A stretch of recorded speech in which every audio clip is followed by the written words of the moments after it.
복전사라는 말은 하나님 나라를 위해 자신을 희생하며 살아가는 복받은 전사를 의미합니다. 시편 32편은 이런 복전사의 모습을 잘 나타내고 있습니다. 누구나 복 있는 사람이 되고 싶어 합니다. 복은 현재보다 더 나아진 상태입니다. 하나님은 하나님과 운명을 같이 하기로 결정한 사람들을 현재보다 더 나은 미래를 만들고 다룰 수 있는 복전사로 만들어 가십니다. 그것은 믿음의 조상에게 약속하신 복의 근원이 되게 하시겠다는 말씀을 이루어 가시는 하나님의 일하심입니다. 만약 당신이 하나님과 운명을 같이 하는 삶을 살아가고 있다면 복된 사람이 되기 위해 싸우는 복전사의 삶을 살아가십시오. 스스로 죄를 해결할 수 없다는 것은 복 있는 사람으로 살아가는 중에 부딪히는 한계입니다. 그것은 당연한 일입니다. 인간은 스스로 죄를 용서하거나 뛰어나게 피할 수 있는 능력이 없기 때문입니다. 더욱이 자기죄로 인하여서 발생하는 모든 현상과 결과를 책임지고 피해를 완벽하게 보상할 수 없습니다. 그런데도 자기의 죄를 성찰하거나 자기의 죄를 경계하지 않습니다. 하나님께서는 하나님께 자신의 운명을 걸었지만 죄와 죄로 인한 결과에 무능력한 인간을 포기하지 않으십니다. 주께서 친히 우리에게 오셔서 죄와 싸우시고 승리하셨습니다. 그리고 예수를 믿고 따르는 신앙인을 복전사로 삼아주셨습니다. 이미 승리하신 주 예수로 인하여서 지금 그리고 앞으로 당신이 죄와 싸우는 복전사의 삶은 죄에 대한 승리가 약속된 승리자의 삶입니다. 복전사는 언제나 다윗처럼 자신의 죄와 죄를 대하는 자신의 태도를 성찰합니다. 그러나 죄와 자기의 무능력함 때문에 낙심하지 않습니다. 그것은 죄 중에서 죄와 싸우는 당신을 하나님께서 정죄하지 않으시기 때문입니다. 아니, 오히려 하나님은 당신과 한편이 되어 계십니다. 시편 32편은 다윗이 자기에게 있는 죄로부터 하나님의 용서가 시작된 이후에 쓴 시입니다. 다윗은 우리아의 아내 밧세바에 대한 정욕으로 밧세바와 음란한 죄를 짓습니다. 다윗은 스스로 죄의 깊은 늪에 들어갑니다. 다윗은 자신의 죄를 은폐하고자 우리아를 살해합니다. 그리고 죄로서 자기 죄를 은폐합니다. 그러나 더 많은 죄와 악의 결과가 만들어질 뿐입니다. 결국 다윗은 자기 자신을 자기의 죄로 인해 죽은 사울처럼 스스로 만들었습니다. 똑같은 죄인이지만 다윗과 사울의 차이가 있습니다. 사울은 죄로 인한 양심의 고통을 무시했습니다. 사울의 괴로움은 왕위를 잃어버리는 것에 대한 두려움입니다. 사울의 실제적인 주인은 왕위였습니다. 사울은 이미 하나님을 버렸습니다. 다윗도 죄로 인한 양심의 고통을 받습니다. 그러나 다윗은 하나님을 마음에서 버릴 수가 없었습니다. 그렇지만 하나님 앞에 자신의 답답한 마음을 털어놓지를 못합니다. 시간이 지나면 지날수록 이전에는 한 번도 경험해보지 못한 영혼의 깊은 고통을 주는 정서적인 괴로움, 육체의 질병, 그리고 정신적인 혼란을 경험합니다. 그러나 이전으로 돌아갈 수가 없었습니다. 죄로 인한 양심의 괴로움을 가지고 살았습니다. 결국 다윗은 나단 선지자가 전해준 말씀을 통해 하나님의 감정을 알게 되었고 자신에게 죄가 있음을 인정합니다. 하나님의 용서는 죄에 결박된 다윗의 마음을 풀어줌으로 즉각적으로 시작되었습니다. 죄가 더한 곳에 은혜가 넘친다라는 말씀처럼 하나님의 용서의 시작은 잠들어 있는 다윗의 총명을 깨웠습니다. 다윗은 무엇 때문에 하나님께 사랑받는 자신이 하나님의 손에 죽임을 당해야 하는지를 정확하게 진술합니다. 다윗은 자신을 죽음에 이르게 하는 이유를 첫 번째 허물, 두 번째 죄, 세 번째 정죄, 네 번째 간사함이라는 네 가지로 표현합니다. 첫 번째 허물은 가버림, 떠남, 반역 혹은 도전이라는 의미입니다. 하나님의 주권적 권위를 의도적으로 반역하는 행위이며 백성들의 삶을 다스리시는 하나님의 권리를 인정하지 않는 것입니다. 허물은 단순히 한 개인이 그의 죄로 다른 사람에게 상처와 고통을 주는 그것만이 아닙니다. 그것은 한 개인을 다스리시고 인도하시며 완성해 가시는 하나님의 권리를 침해하거나 무시하는 하나님께 대한 반역입니다. 적어도 다윗의 죄는 우리아에 대한 하나님의 모든 권리를 산산이 부수었습니다. 두 번째는 죄입니다.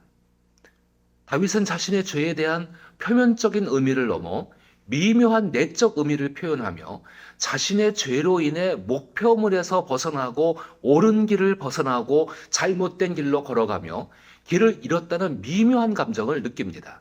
그는 이 죄를 관역을 놓치는 것으로 표현하며 이로써 하나님의 말씀과 약속된 길에서 벗어났음을 느끼고 있습니다.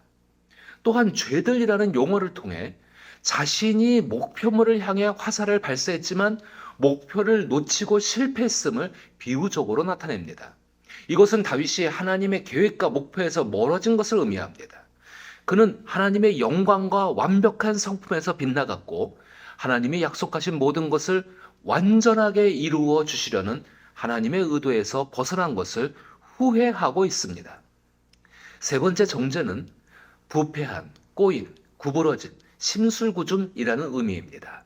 허물은 하나님과 우리와의 관계적인 측면에서 죄의 결과이며 죄가라는 말은 죄로 인한 하나님의 말씀에 대한 우리의 관계를 말하며 정죄는 한 개인이 자기 자신과의 관계에 초점을 두는 표현입니다. 모든 죄는 자기를 더럽히고 부패하게 하며 인격을 왜곡시키고 자신의 고결함을 무시하고 버려지게 합니다. 하나님께서 창조하신 고귀한 한 개인의 영혼은 죄를 짓는 만큼 왜곡된 피조물이 되고 맙니다. 다윗은 범죄했을 때 부정하고 더러워졌습니다. 죄는 자신에게 있는 수치로 인해 자신이 자기를 정죄하게 합니다. 다윗이 자기 내면이 더럽다고 스스로 공격하는 것은 스스로 지은 자신의 죄로 인해 더러워지고 오염되고 왜곡되었기 때문입니다. 네 번째로 간사함은 자기 기만입니다. 죄를 짓고 난 이후에 양심의 가책이 일어나는 것은 정상적입니다. 자기 기만은 양심의 가책을 느끼고 자신의 양심에 대해 그 일을 합리화하고 죄를 은폐하려고 마음속으로 변명과 합리화를 하는 것입니다. 죄는 침략자이며 점령군입니다. 자기 기만은 점령군에게 협력하며 나름대로 행복해하는 것처럼 자기의 죄가 그렇게 나쁜 행동이 아님을 자신에게 확신시키는 일에 능숙한 거짓된 삶을 살게 합니다. 이것이 반복되면 양심은 화인 맞은 것처럼 굳어져서 선과 악에 대해 반응하지 못하게 됩니다. 양심이 굳어지면 영혼도 죽어갑니다. 다윗은 그 고통을 이렇게 말합니다. 내가 입을 열지 아니할 때에 종일 신음함으로 내 뼈가 쇠하였도다. 주의 손이 주야로 나를 누르시오니 내 진액이 빠져서 여름 가뭄에 마름같이 되었나이다. 내가 입을 열지 아니할 때는 고집스럽게 자기를 기만하고 있는 모습입니다. 정서적인 고통과 정신적인 혼란은 육체를 병들게 합니다. 다윗의 신음은 그의 뼈를 마르게 합니다. 다윗의 뼈가 마르는 것은 주의 손이 주야로 다윗을 누르기 때문입니다. 죄를 감추어 주시는 것이 하나님의 은혜입니다. 그러나 죄를 드러나게 하시는 것은 하나님의 깊은 아버지의 사랑입니다. 하나님은 다윗의 몸에 육체적인 징계를 가하셔서 다윗의 자백을 받으시려 합니다. 하나님께서 다윗에게 자백을 원하시는 것은 징계를 위한 것이 아닙니다. 죄로 인한 사태를 하나님께서 수습하시기 위해서입니다. 그런데 다윗은 쉽게 자기의 죄를 고백하지 못합니다. 간사함, 즉 자기가 자기를 속이는 자기 기만 때문입니다. 더 무시무시한 비극을 일으키는 것은 죄보다 자기 기만인 간사함입니다. 뼛속에는 피를 만드는 골수가 있다고 합니다. 피는 생명의 근원입니다. 다윗은 자기 생명의 근원이 여름 가뭄에 바싹 말라버린 영글지 못한 과일처럼 돼가고 있습니다. 몸이 날로 쇠약해지고 정서적으로 심히 괴로우며 정신적으로 뒤틀린 채 절망하고 낙심하며 삶에 대한 욕구가 사라져갑니다. 다윗이 그렇게 바랬던 밧세바도 무의미해집니다. 회개하라. 천국이 가까이 왔다고 말씀하신 주 예수의 음성을 기억하십니까? 자기 죄에 대한 깊은 성찰이 없으면 죄 사함을 주시는 주 예수의 은혜는 가치가 없는 값싼 것이 됩니다. 우리는 다윗처럼 지혜롭지 못해도 죄를 회개하고자 할 때 다윗의 방법은 따라갈 수 있습니다.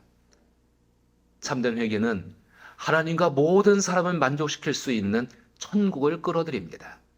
참된 회개는 자기 죄에 대한 깊은 성찰에서 시작됩니다. 다윗이 다시 복전사로 살게 된 것은 하나님과 자신과의 관계, 하나님의 말씀과 자신과의 관계, 자존감이 높았던 자기 자신과 죄가 있는 자신과의 관계, 그리고 자기 기만으로 간사한 자신으로 인해 고통받은, 자기 죄로 인해 피해와 상처와 고통을 받은 사람들을 성찰했기 때문입니다. 다윗의 회개는 자기 연민에 빠진 구차한 변명이나 어린아이처럼 잘못했다고 떼를 쓰는 것이 아닙니다. 혹은 주의 처분에 맡긴다는 하나님의 주권과 하나님께서 만드신 고귀한 자신에 대한 무책임한 말과 태도가 아닙니다. 시편 32편은 경험을 통해 얻은 지혜로 권면하는 다윗의 맞서길입니다. 비록 그때는 죄에 점령당했지만 이제는 하나님께서 이루어 주실 더 나은 것을 위해 싸우기 시작한 복전사인 다윗의 참된 회개의 열매를 맺게 하는 태도입니다. 허물의 사함을 받고 자신의 죄가 가려진 자는 복이 있도다. 마음에 간사함이 없고 여호와께 정죄를 당하지 아니하는 자는 복이 있도다. 자기 죄를 인정하면 결코 하나님께 정죄를 받지 않습니다. 자기 죄로 인해 하나님의 뜻에 도달하지 못하고 자기 삶을 더럽힐 때가 많습니다. 자기 기만으로 우리의 인생을 다스리시는 하나님의 주권과 권리에 너무나 쉽게 반역합니다. 그런데도 하나님은 우리를 사랑하시며 긍휼하게 여겨주십니다. 그러나 자기 죄를 합리화하고 은폐하고 자기 힘으로 정당화하는 것은 절대로 용납하지 않으십니다. 그 고집이 하나님의 용서와 나의 죄로 인해 피해와 상처와 고통을 받은 사람을 회복시키시고 치료하시며 위로하시고 새롭게 하시는 주 예수의 일을 방해하기 때문입니다. 교회와 그리스도인에게 있는 심각한 죄는 자기 죄를 감추고 아무 일도 없는 것처럼 살아가게 하는 간사함입니다.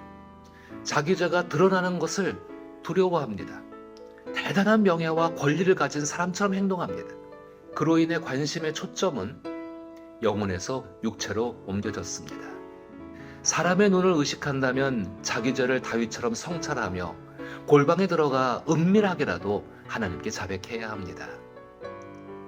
그리고 하나님께서 죄인을 위해 시작하신 용서와 회복 프로젝트를 따라가야 합니다.